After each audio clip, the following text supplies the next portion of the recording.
I would like to read a passage from Whispers from Eternity by Paramhansa Yogananda.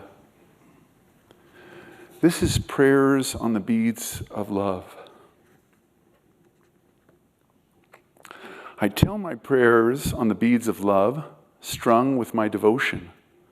I direct them beyond all names, God, Spirit, Brahma, Christ, Shankara, Krishna, Buddha, Mohammed, for all names are thine, and I shun no name, for I know thou dwellest in all forms. In thy cosmic dramas, on the stage of time, and in thy myriad acting roles, thou hast assumed innumerable names. Behind them all, too, I know thy one changeless name, eternal, conscious, self-existent bliss. Many times have I played with thee. Many songs of thine have I sung. On the ocean bosom of thy eternal life, I've been nurtured by thee as a tiny drop of life. I remember thy warm touch through the centuries, whenever, feeling the chill of separation, I turned homeward to thee. Again, in this daylight of remembrance, let me play with thee, let me sing thy songs.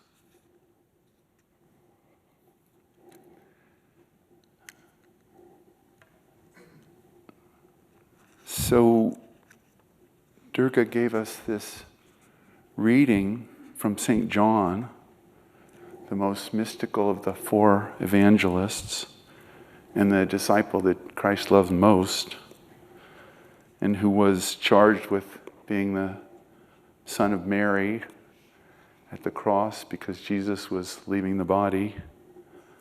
And Swami Kriyananda pointed out that there are, let's just make it easy, there's two ways to live in the world. There's the world of duality and seeing everything in polar opposites, or there's the world of unity. God is the creator. In the beginning was the Word, and the Word was God, and the Word was with God, and we were in the beginning with God, and that reality. The spiritual path in all traditions, brought by all masters, is a way to lift our consciousness out of the duality and to put it into the vision of unity. It sounds simple, doesn't it? It's a little more complicated because of Maya. Because there is a force that is consciously trying to complicate this and make it more difficult.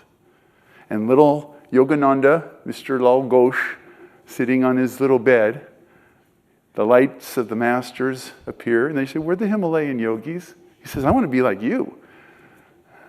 And then that turns into the light. It says, "I am Ishwara. I am light." The all-pervading, the unity. All spiritual practice is to free us from the ego and the false identification that we're separate, that we're in accordance with the world. What does the world tell us? You're your net worth, you're your ethnicity, you're the island your grandparents were born on, you're this, you're that. Swami Kriyananda said, echoing Master, your real name is Om. Your real name is the Word that St. John talked about. Now, in practical matters, we don't use that all the time because the phone list would be a disaster. But we are, in fact, Om. We are spirit. We are not the body, the net worth, the education, the skills, the failures, this affirmation of success. We're not the mistakes we've made. Who lives in that reality? The masters. All of them do. Buddha, Christ, Kuan Yin, all images of perfection are free from the limitations. You know, one definition that I've heard of Maya is the measurer. Measure everything up, cut it all up. You're bigger, you're taller, you're shorter, you're poorer. But is that reality? The reality is that we're at the beginning with God. After Christ resurrected, he spent 40 days on earth using the body to bless people, to play with people, to tell them jokes, to have them realize that he had resurrected the body because Christ's consciousness, the Spirit, is the reality. When he got to the end of those 40 days, he said to the disciples, I will send the Comforter bringing all things to your memory. By that he meant the Om technique, the Om presence, the word that Durga just read of John. And on Ascension Thursday, he dematerialized the body. In the Christian tradition, he lifted it up so we could see where he was going. But he lifted it up, he dematerialized it. And then Sunday, 3 days later, the Pentecost, the coming of Om, came to the disciples. I will send the Comforter. And in the Bible, it says they had a flame above the seventh chakra. Okay, light, we got it. But I will send the Comforter to bring all things to your memory. What do we have to remember? Master said that yoga is memory, smriti. Remembering. In the beginning was the Word, and the Word was with God. And we are part of God. You are a part of all that is. That's the only reality. We remember that we've always been God. And that's why we practice spiritual practices. We practice the teachings of Paramhansa Yogananda. We practice the Kriya of Babaji. The Buddhists practice their practices. Christians practice, modern Christians practice different practices, all based on remembering the Word was with God, it was in the beginning, it's omnipresent, all-pervading, all-blessed. That's why we did the chant. We're always in God. But the world disagrees with that. And our problem is we listen to the world too much. We don't listen to the Guru enough. And so in the new year, let's listen to the Guru more. Let's practice Om. Listen to Om. But what does Om tell us? That not only Master had this vision of these yogis, these Himalayan yogis sitting. And so, of course, we know some of them, Babaji and Lahiri and Yukteswar. But I see a bunch of yogis sitting in the Temple of Light. Who are you? We are the Temple of Light yogis. I want to be one with you. I want to live in that light. I want people to see that light. The darkness comprehended it not. The world does not comprehend brotherhood, world brotherhood yet in general. And so the saints and the avatars come with a message that the Word is the reality, that Om is the reality, that the Divine Mother is the reality. Om is a name for the Divine Mother. Akar, Ukar, Makar, A-U-M. Creation, preservation, dissolution, Brahma, Vishnu, Shiva.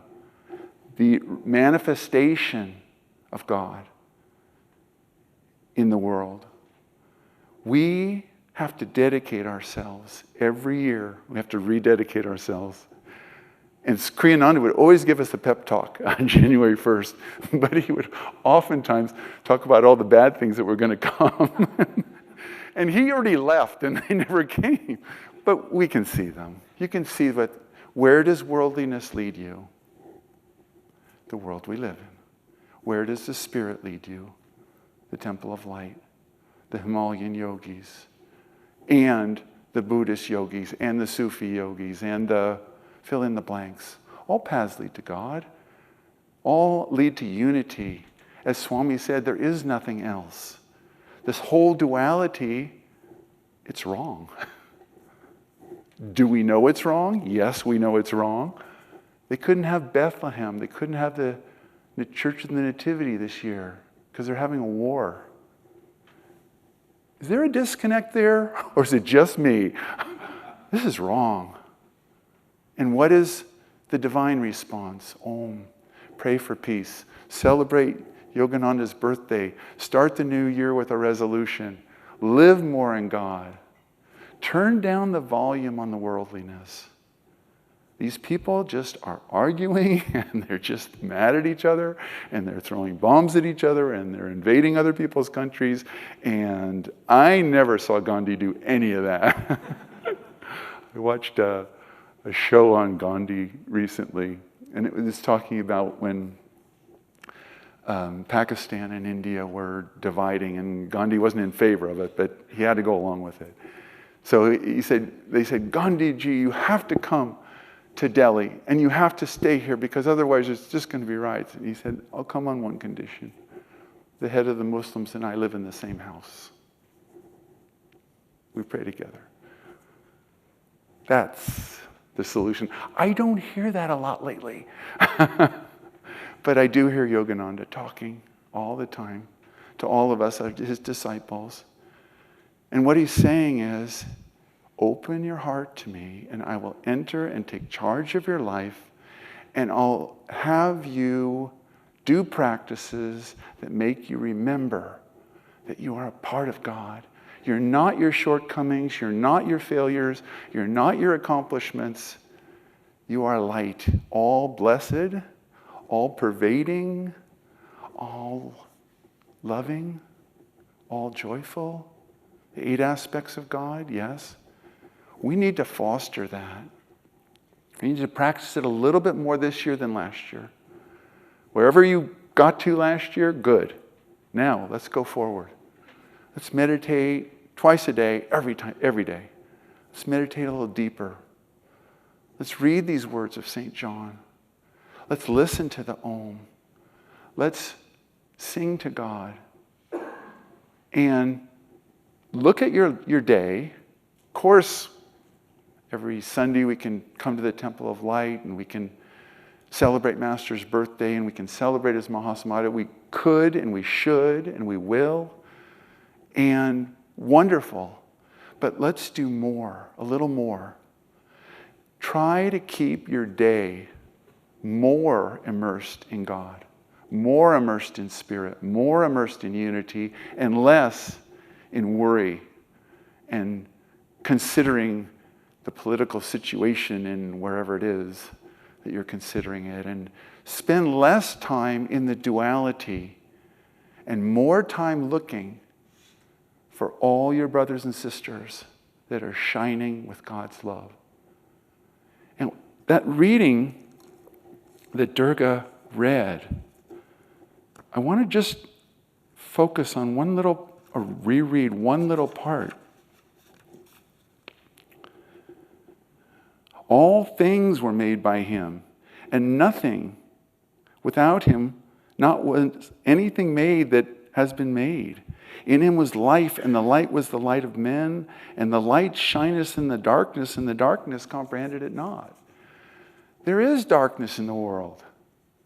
You'd have to be an idiot not to recognize that. But it's the Maya shading the perfect light of God that is in every human being.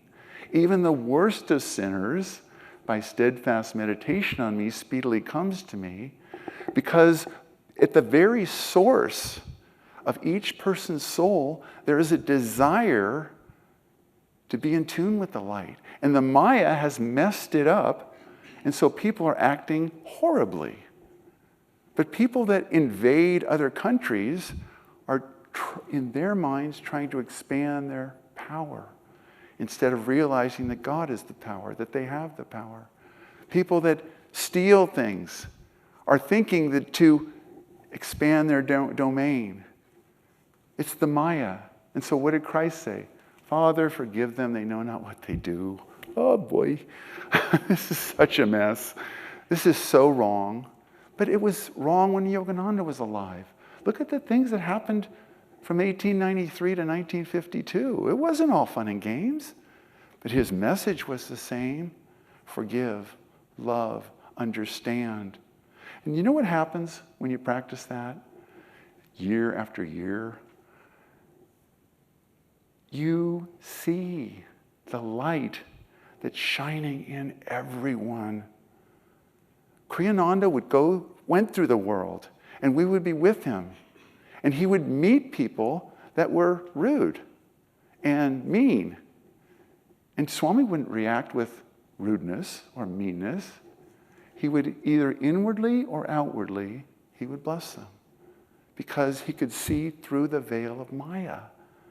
He was of that state, constant practice of yoga, and using the Guru's grace. Each one of you, the fact that you came in here, you're a truth seeker.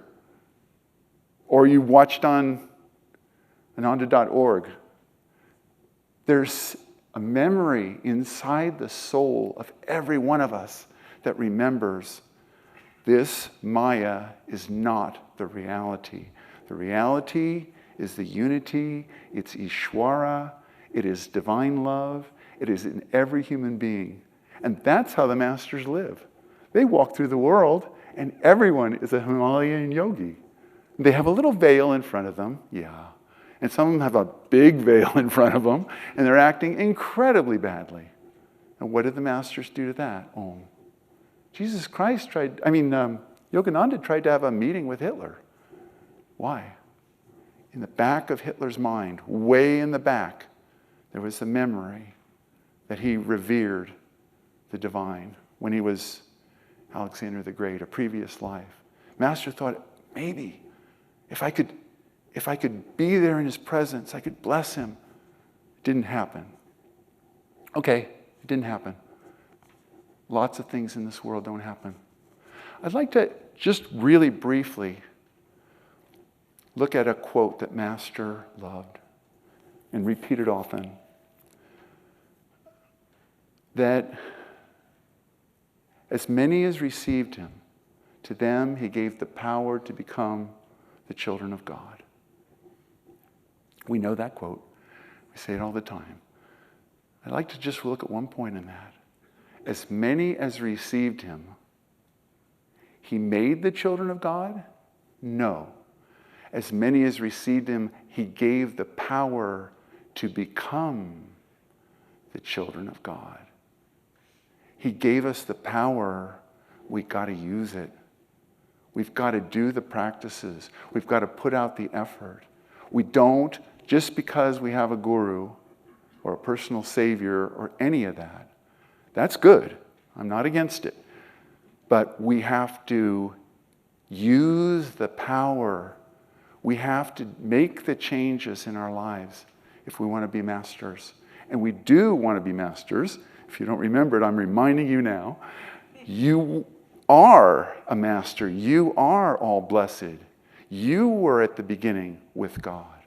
And we need to remember that. We need to act on it. And we can do it this year.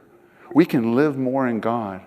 We can spend more of our day chanting, meditating, doing Hong Sa, singing Swami's songs, singing chants, blessing people, consciously blessing people. Because it'll help us to wake up from this dream that we're all separate, that Maya's winning. Maya's not winning. Maya's losing. Maya is going to lose. How do I know that? Because Swami just said, there is nothing else but the love of God and the joy of God. It looks like there's a lot of other things. There's only the love of God. So let's spend this year and move ourselves forward, closer. And I guarantee you will see God in more people, in more situations, in more sky, in more trees, in more flowers. You'll hear more melodies of beauty. You'll see the beauty that's all around you. That's the world that Master lived in. I think it's the world we should move to. I would like to read another whisper from eternity.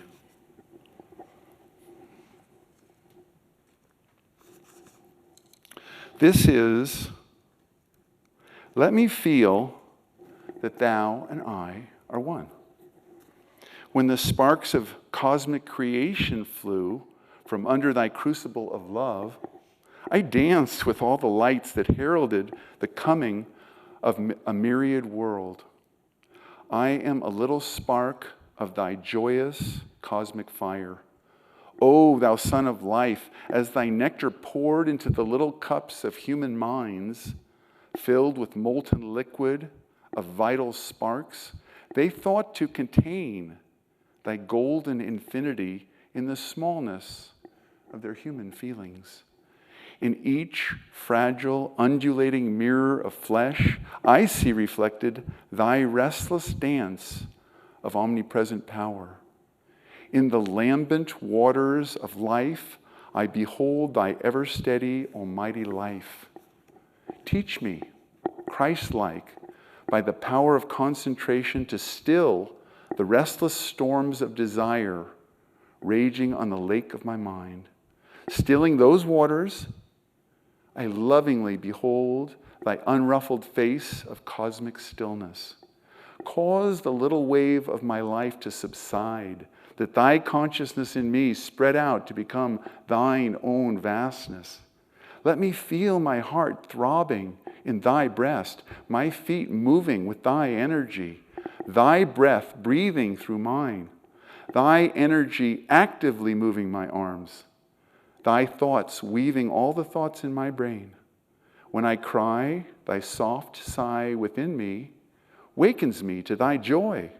In thy playfulness, little bubble visions of thy creation float dancingly in the chamber of my dreams, which manifest in my sleep of delusion.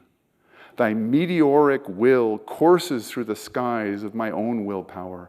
Make me feel that it is thou who art I. O make me thyself, that I behold my little bubble of self ever floating in thee. He who clothes the field with lilies, he who feeds the birds of the air, he who floods the hills with sunshine, he whose love all creatures share, will he not clothe us, will he not feed us? are we not like them his own? Fill your chalice at his fountain, know that you live not alone, know that you live not alone.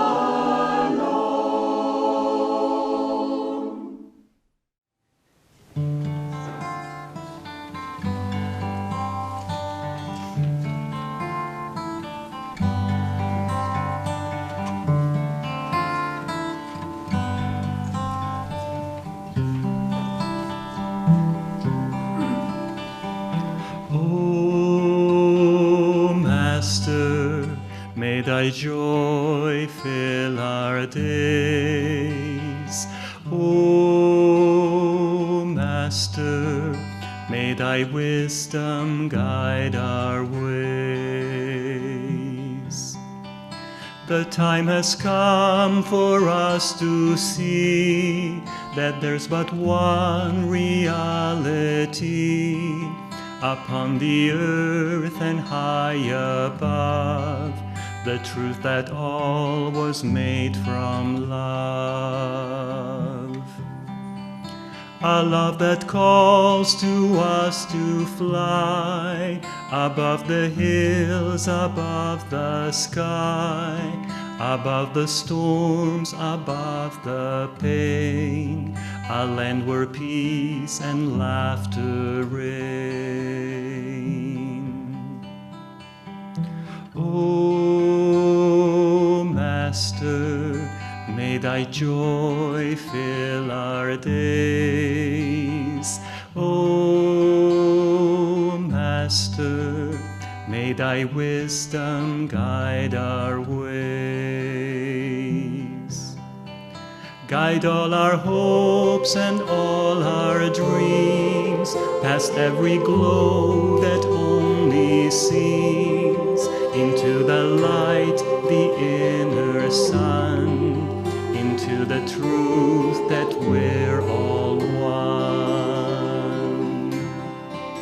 Help us to find in every hour, in every thought, in every flower, a joy that spans eternity, the truth that makes us ever free. O Master, may thy joy fill our days. O Master, may thy wisdom guide our ways. The time has come for us to see that there's but one reality upon the earth and high above, the truth that all was made from love. A love that calls to us to fly above the hills, above the sky, above the storms, above the pain, a land where peace and laughter reign. O Master, may thy joy fill our days. O Master, may thy wisdom guide our ways. Guide all our hopes and all our dreams, past every glow that only seems, into the light, the inner sun, into the truth that we're all one. Help us to find in every hour, in every thought, in every flower, a joy that spans eternity, the truth that makes us ever free. O Master, may thy joy fill our days. O Master, may thy wisdom guide our ways. O Master, may thy joy